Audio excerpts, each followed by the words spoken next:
अपने आप को पाक कर लो, अल्लाह हर मुश्किल में तुम्हारी मदद फरमाएगा, हर रास्ते में तुम्हारी मदद फरमाएगा। और मैंने कहा जब आदमी नापाक होता है तो रब करीम उससे इबादत की लज्जत छीन लेता है। और अल्लाह की सबसे बड़ी सजा ये है कि किसी को सजदा न लंबा करता है।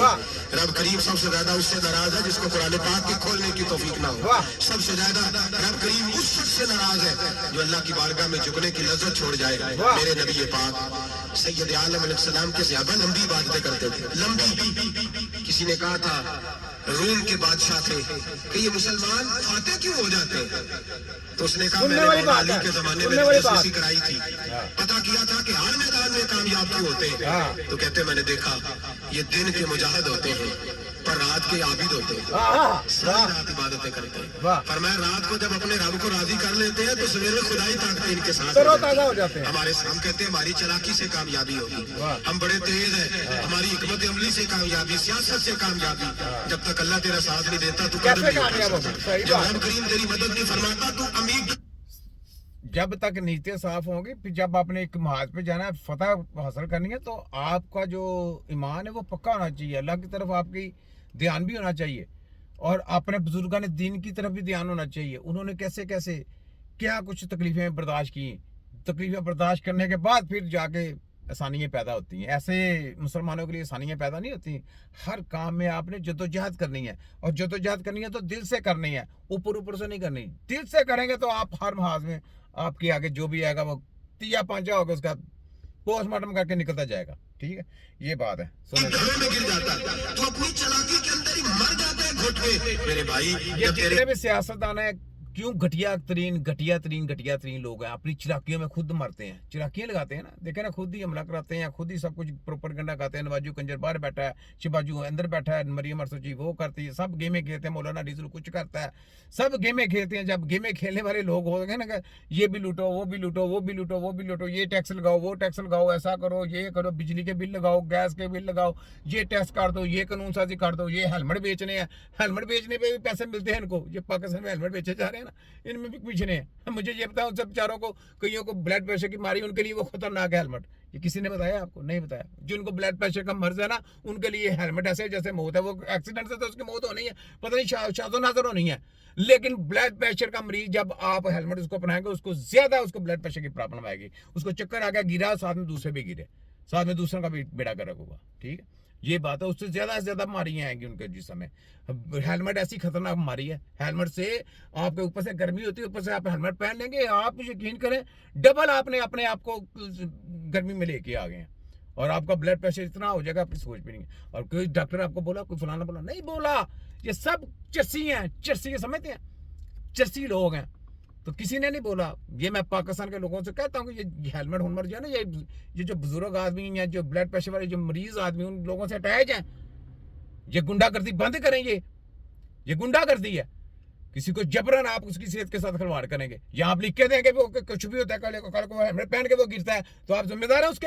हेलमेट पहन के वो गिरता है तो जिम्मेदार है, गवर्नमेंट देगी उसको 50-60 लाख रुपए उसके बच्चों को। नहीं, यहाँ पे नहीं देगी। तो उसने हेलमेट भी पहना, फिर गिरा। क्यों गिरा है? क्यों गिरा है? ये सवाल उठाया ना। देखे मैं आगे उठाता हूँ, देखो मैं क्या कुछ करता हूँ। ठीक है, मैंने बैंडे पे जाते हैं, ये कमीशन वाले जितने भी ये कमीशनें मिलती हैं जनाब, हेलमेट बेचने के कितने करोड़, वहां में इतना हेलमेट बेच देना, डबल हेलमेट बेच गया तो उसमें कमीशनें 1% भी कमीशन हो, कितने पैसे बन गए। हालांकि एक नहीं 100 के हिसाब से होती है, तो लाखों करोड़ों में जाती है ये कमीशन। याद रखें, ये सारे माफिया के लोग हैं, याद रखें। आपके साथ इंसाफ कोई नहीं करेगा। तेरे अंदर लज्जत होती है एक और। ठीक है, तो ये बात है। ये आपने देखा कि किस तरीके से फिर कौमें फतह करती हैं। ये मैं आपको बता रहा हूँ, ऐसे कौमें फतह नहीं करती। ये सुने, ये पढ़ा, ये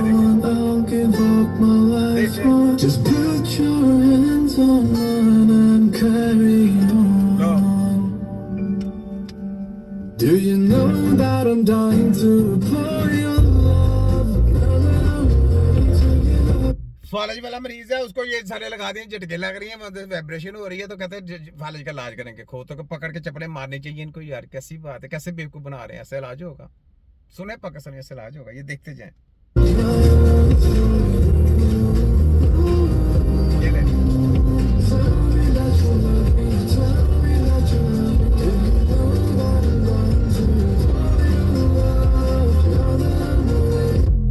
होगा कभी जिंदगी में नहीं होगा। सब लॉलीपॉप देने वाले फ्राडी जेली लोग हैं सब। ले यहाँ पे ये देखें, ये मैं आपको एक चीज बताने लगा, ये सुने पहले।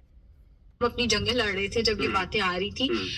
विटामिन डी गोरे तो सूरज से अब्जॉर्ब कर सकते हैं, लेकिन एशिया की लोगों की स्किन टोन ऐसी है कि हम सूरज से विटामिन डी अब्जॉर्ब नहीं कर सकते, हमें उसकी दवाई ही खानी है। अब दूध के अंदर, फिश के अंदर, दही के अंदर, अंडे के अंदर विटामिन डी है, लेकिन उसकी बायो अवेलेबिलिटी ना होने के बराबर है। यानी हमारी खुराक के अंदर जिन सोर्सेज के अंदर विटामिन डी है वो नाकाफी है हमारे लिए। अगर विटामिन डी बॉडी के अंदर नहीं है तो कैल्शियम की अब्जॉर्प्शन नहीं हो सकती। ये भी बात। और बीबी यहाँ पे मैं सिर्फ छोटी शॉर्टकट बातें बताने लगा। ये माफिया के लोग हैं, इसको बेचारे को क्या पता, छोटा सा बच्चा लेके आए मेडिकल की टीम में देना, उसको क्या, उसने क्या जवाब देना है। विटामिन डी की जो आपके जिस्म में मिकदार है वो बेसिकली पूरी है, लेकिन रस्ते उसके ब्लॉक हैं, वो आपको खुराक नहीं मिल सकती क्योंकि उसका इलाज नहीं, उसकी प्रॉब्लम किसी वजह से कम हो गई हुई है। वो वहां पे विटामिन डी नहीं पहुंच रही है आपके जिस्म को, ठीक है। वो ब्लॉक है हिस्सा, उस ब्लॉक की को खत्म करेंगे तो विटामिन डी ऑटोमेटिक आपके जिस्म को मिलना शुरू हो जाएगा। आप शॉर्टकट में मैंने बात बता दी, इनकी घूम फिर के इन्होंने ऐसे ऐसे करना है, ये आपको इनकी बातों की समझ नहीं। जितना मर्जी विटामिन डी खिला लो, उसका विटामिन डी पूरा नहीं हो सकता। शॉर्टकट मैंने बता दिया। चले, बहुत कम लोगों को पता है। चलो विटामिन डी नहीं है कोई बात नहीं, हम दूध पीते जाते हैं, दूध पीने से हड्डियां मजबूत हो जाएंगी। जब मैं आपको कह रहा हूँ नहीं हो सकता, पूरा नहीं हो सकता, खोते के बच्चों नहीं हो सकता, नहीं हो सकता। बकवास करते हो आप लोग। आगे लेके आओ, जिनकी गंदी स्टडी लेके आओ, उनके सामने बढ़ाओ, मैं आपकी जबरदस्ती करूं। डी उसकी अब्जॉर्प्शन ही नहीं कर रहा कैल्शियम की, तो फिर कैसे आपकी हड्डियां मजबूत होंगी। पहली चीज, आपने विटामिन डी इवन बच्चों को भी देना होता है, टेस्ट करा के डॉक्टर से लिखवा के देना है, खुद से साइंस नहीं दिखानी। जो हम बड़े हैं, हमें चलो हम वैसे अमेरिका से बड़ा था कोई डॉक्टर नहीं ना हो सकता। तो मैं ऐसे नहीं, मैं तुम्हें चित्र पोला करता हूँ, ऐसे नहीं, ये मैं करता तुम्हें, ये लो, ऐसे नहीं, चित्र पोला मैं करता हूँ बड़ा तरीके